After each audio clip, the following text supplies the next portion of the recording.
So we learned about sets. Now it's time to learn about the other new JavaScript data structure, and that is maps. And let me start by telling you that maps are a lot more useful than sets. So what exactly is a map? Well, it's certainly not the same thing that we use in the real life to find our ways around. No, instead, in JavaScript, a map is a data structure that we can use to map values to keys. So just like in objects, data is stored in key value pairs in maps. Now the big difference between objects and maps is that in maps, the keys can have any type, and this can be huge. So in objects, the keys are basically always strings, but in maps, we can have any type of key. It could even be objects or arrays or other maps. So that can lead to some really great and advanced stuff. So let's create a restaurant map here.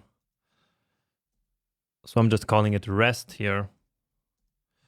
And so we again use the constructor just like we used for the set, but this one called map. And the easiest way to create a map is to actually create an empty map just like this, without passing anything in. And then to fill up the map, we can use the set method. And then here we pass in two arguments. The first is the key name. So let's call it name, and then the name of the restaurant itself. So Classico Italiano. Okay. And so you see that this set method is pretty similar to the add method that we had in sets. So both allow us to add a new element to the data structure. And remember that we can use any data type that we want. So let's say that the restaurant has two locations. So we can create a key with a number. It doesn't have to be a string. So let's say one is in Firenze, Italy,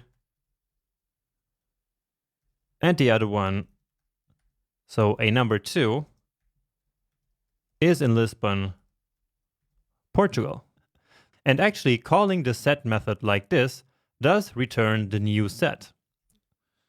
So let me show that to you here. Okay, so this is what the set looks like after adding this key number 2. So here we have the entries. The first is name, which is then mapped to Classico Italiano, and then the other two that we just added. Now the fact that the set method returns the new set allows us to chain the set method like this.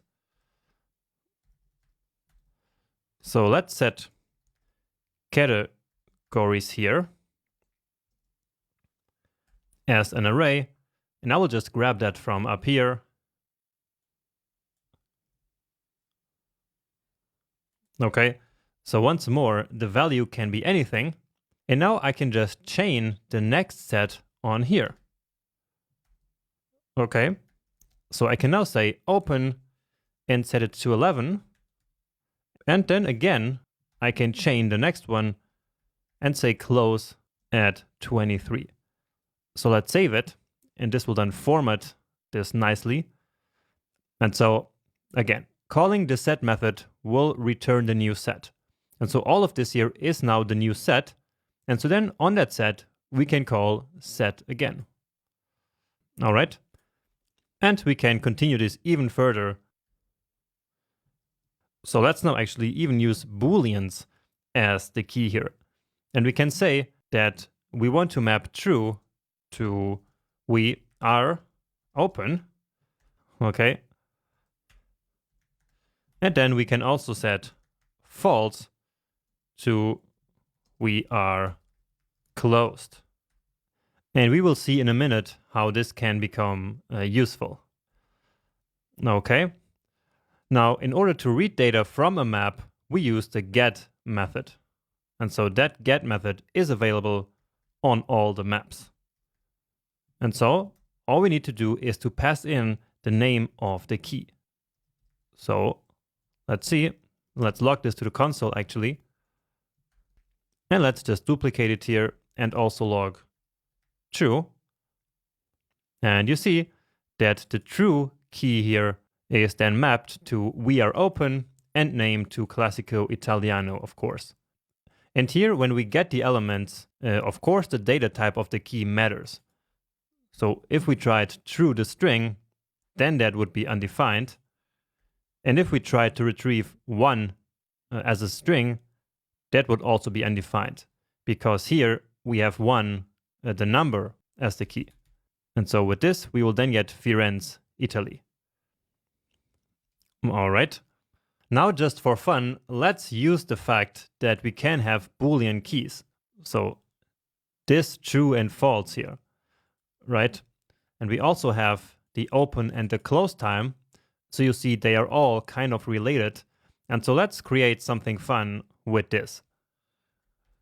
So let's say we have some current time, and we could actually get the current time from JavaScript, but we don't know how yet. So let's just say it's 21 hours. So that's 9 p.m. And then we could do something really clever like this. So rest.get. And so when we pass in true, then we will get we are open. And when we pass in false, we will get we are closed. And so in order to get the correct string here according to the time, all we need to do is to compare the current time with these two open and close. Okay? So let's do that. We can say, or we can ask, is the time, so the current time, greater than rest.get open? And at the same time, is it below rest.get close? So basically here we are asking if the current time is between 23 and 11. And so this here is a true-false value, and this is a true-false value, so a Boolean. And so the result of this AND operation will be either true or false. And then true or false will map to one of these values. So that's really clever, right? So let's log the result to the console, and let's check it out. And so at 21 hours, we are open. And that makes sense. It is between these two times. But if it was like 8 hours, then we are closed. Amazing. Now this is, as I said, pretty clever, but it's not really so readable. So don't overuse this kind of pattern, okay? This just really goes to show the power of having Booleans as map keys. But anyway, let's now keep exploring the methods that are available on maps. So we already have methods to set and to get. Now we can also check if a map contains a certain key. So let's log to the console the result of calling the has method. So categories, and so this should be true.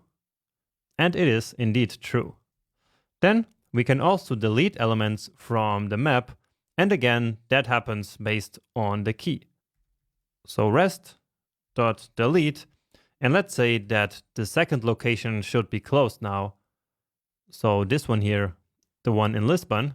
And so we take that key and delete it from the map. And as a result, that will then be gone here. So you see, no longer there. Now comparing this to objects, we can actually also delete properties from objects using something called the delete operator. But that's a really slow process, and usually it's not encouraged to do that.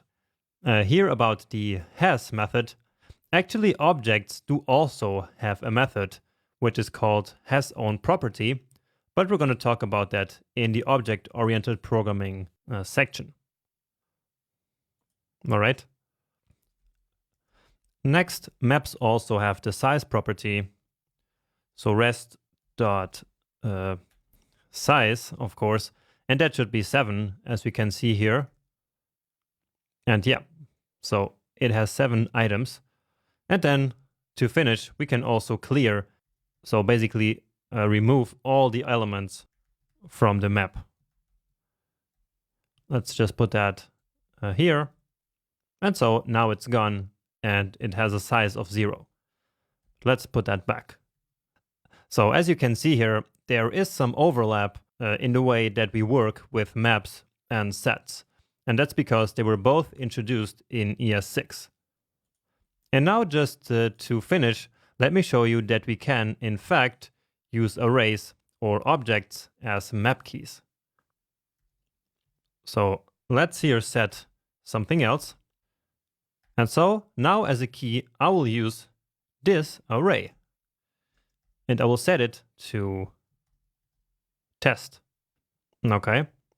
And let's just put that actually here so it's before the log so we can take a look at it. And so here indeed we see this is now the key, this array. All right. But now to get the data based on that array, let me see how we could do that. So rest.get, and think about what we are doing here. Do you think that this will work? And actually we need to log it to console. But given what we learned in the previous section about how JavaScript works behind the scenes, especially primitives versus objects, do you think that this will now retrieve test? Well, let's see, and no, it did not. And the reason for that is that these two arrays are actually not the same object. So this array and this one, even though we wrote them in the same way, and so they have the same elements, they are not the same object in the heap. Okay? And the key here is exactly this object in memory, and not this one. And so this cannot work. In order to make it work, we would have to do this. So creating an array, 1, 2, and then we use that array. And then we also use the same array to read the value out of the map. And so now it is gonna work. Okay, because now, of course, these two refer to the same place in memory. Great.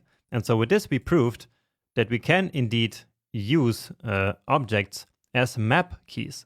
And this can be very useful with DOM elements, which in fact are also nothing more than just a special type of object. Let's do that here as well. Let's do rest.set. And now as a key, we will use document.querySelector. And then we're going to select this h1 element that we have here. So this is just an h1. So nothing fancy. And so the result of this will be an object. And so let's say that this is the heading. And now as we check it out here, you will see that it is here indeed. So as I hover it, you can even see it here visible on the web page. You see that? The highlight up there? That exactly is the key of this map entry. Sounds crazy, but it is possible, and it can enable some advanced functionality. All right, so we learned here how to create maps and how to work with them. So this should be enough for one lecture. And so let's wrap up this one now and continue learning about maps in the next one.